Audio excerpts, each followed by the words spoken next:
Hôm nay, Hà Châu xin phép giới thiệu đến cả nhà bộ phim Nữ Công Tước. Tên tiếng Anh là The Duchess. Hôn nhân chính trị hiếm khi có tình yêu. Đằng sau mỗi nhân vật lịch sử nổi tiếng sẽ có nhiều bí mật động trời mà công chúng không thể ngờ tới. Bộ phim nói về cuộc đời của Georgiana, nữ công tước xứ Devonshire, người phụ nữ quyền lực bậc nhất tại Anh vào thế kỷ thứ 18. Cuộc đời của bà là những chuỗi ngày thản nhiên nhìn chồng mình, ở bên những người phụ nữ khác, thậm chí cả với người bạn gái thân nhất của mình. Đúng thật là bên ngoài lồng lộng như gương, bên trong thối nát như đường trâu đi. Khi Georgiana vừa tròn 17, nàng chơi đùa cùng bạn bè mình trong vườn nhà. Cô gái để mắt đến cậu bạn thời thơ ấu Sackler. Lúc này, công tước William, người đàn ông quyền lực, đang ở trong nhà nói chuyện cùng mẹ cô. Bà đảm bảo với ông ai có lò ở trong gia đình này đều sinh được con trai. Nghe đến đây, công tước chốt hạ một câu ngắn gọn: "Ok, con dê." Thế là cuộc hôn nhân chính trị nổi đình, nổi đám được loan báo khắp cả nước. Georgiana vui mừng vì cô sắp trở thành nữ công tước mới của Devonshire. Đêm đầu tiên với người chồng chính trị không như mong đợi, cô gái thất vọng vì thái độ lạnh nhạt của chồng mình. Georgiana càng khó chịu hơn khi cô nhận ra chồng mình coi cô còn không bằng ai chú chó cưng của ông ta. Cô than phiền với mẹ mình và bà chỉ đơn giản là khuyên cô cam chịu phục tùng.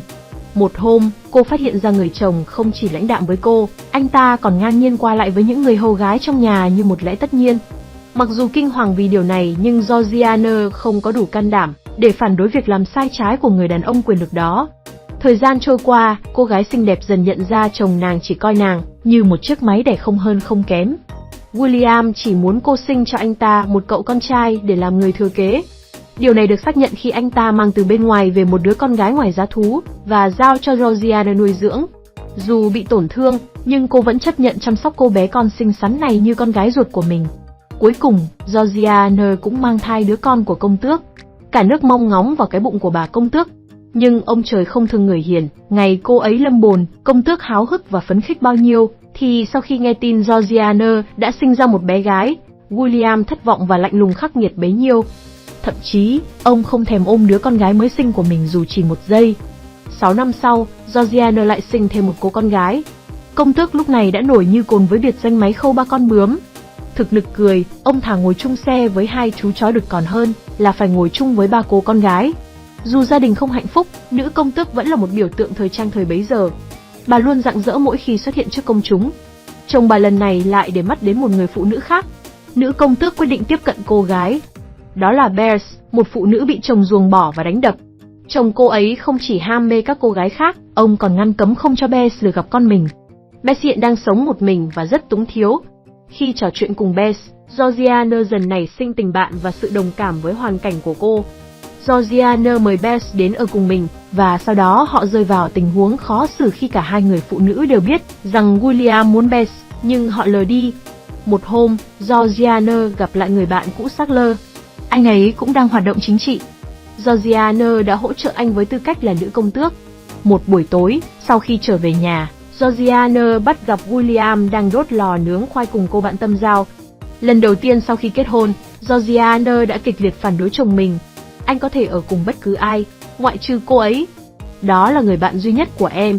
Thật không ngờ người bạn tâm giao này, sáng thì tâm sự với vợ, đêm thì giao ban cùng chồng. Cô yêu cầu cô bạn rời khỏi nhà nhưng chồng cô không đồng ý. Anh ta không thèm biện minh và nghĩ rằng Georgiana là một người vợ thất bại vì không sinh ra được người thừa kế. Bess biện minh rằng cô ở bên William vì muốn giành lại quyền nuôi con, nhưng nhìn thấy cảnh các con trai riêng của Bess vui vẻ ở bên cạnh chồng mình, nữ công tước không thể nuốt trôi cơn giận này. Buồn chuyện gia đình, Georgiana tìm đến niềm an ủi từ Sackler.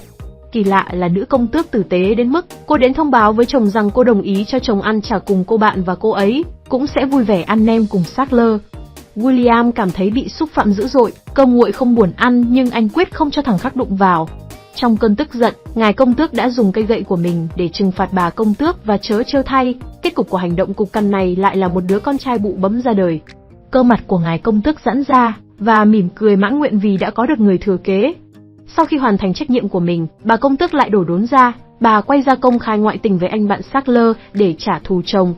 Khi hay tin mình bị cắm sừng, William đe dọa sẽ phá hủy sự nghiệp chính trị của Sackler và tước quyền nuôi con của Georgiana. Nữ công tước đành nói lời chia tay với Sackler, nàng tiếp tục sống với kẻ đạo đức giả và tình nhân của ông ấy. Tuy nhiên, chuỗi ngày đau lòng của cô không dừng lại, nàng phát hiện ra mình mang thai đứa con của Sackler. để giữ thể diện cho cả gia đình, tránh bôi tro chát chấu lên mặt ngài công tước. Ông ta đưa chuyên gia cắm sừng đến nơi khác để dưỡng thai và sinh con trong bí mật. Để thể hiện tình bạn của mình, Bess tình nguyện đồng hành cùng cô ấy trong suốt thai kỳ. Sau khi sinh con, nữ bá tước giao con lại về nơi sản xuất. Trái tim cô ấy tan vỡ đau đớn hơn bất cứ điều gì khác mà cô ấy đã trải qua. Khi Georgiana về nhà, William vui vẻ chào đón cô ấy. Anh thừa nhận mình đã quá lạnh nhạt, thô bạo. Bây giờ, anh chỉ muốn chung sống hòa bình với cô. Cả hai lại cùng diễn tiếp vai diễn vợ chồng hạnh phúc để gìn giữ cuộc hôn nhân chính trị này. Khi đi ngang qua cửa sổ, nhìn lũ trẻ chơi đùa, công tước thở dài, thật tuyệt khi được sống tự do như vậy. Lần đầu tiên, Georgiana hiểu rằng William cũng bị mắc kẹt và bị ràng buộc bởi xã hội mà họ đang sống. Georgiana quay lại với thế giới thượng lưu xa hoa và gặp lại Sackler. Dù tình yêu giữa họ chưa bao giờ cạn nhưng cả hai chỉ có thể nhìn nhau từ xa. Georgiana tiếp tục sống thân thiện và đôi khi, thậm chí hài lòng khi sống cùng William và Bess. Sackler trở thành thủ tướng, và Georgina Cavendish trở thành một trong những người phụ nữ có ảnh hưởng nhất trong lịch sử. Georgiana thường xuyên đến thăm con gái riêng cho đến khi qua đời. Trước khi chết, nữ bá tước đã chúc phúc cho chồng mình và cô bạn Bess. Bess chính thức trở thành nữ công tước xứ Devonshire. Hà cứ cảm thấy câu chuyện này có cái gì đó hao giống với mối tình của thái tử Chan và công nương Diana. Một câu chuyện tình kỳ lạ. Đúng là người giàu cũng khóc mà. Hà không bình luận thêm gì ở đây nữa. Các bạn hãy xem phim và tự cảm nhận về bộ phim này nhé. Cả nhà hãy like và đăng ký cho kênh của Hà nha. Chỉ mất ít phút của các bạn nhưng điều này là cực kỳ có ý nghĩa với Hà. Cảm ơn cả nhà và mến chào tạm biệt.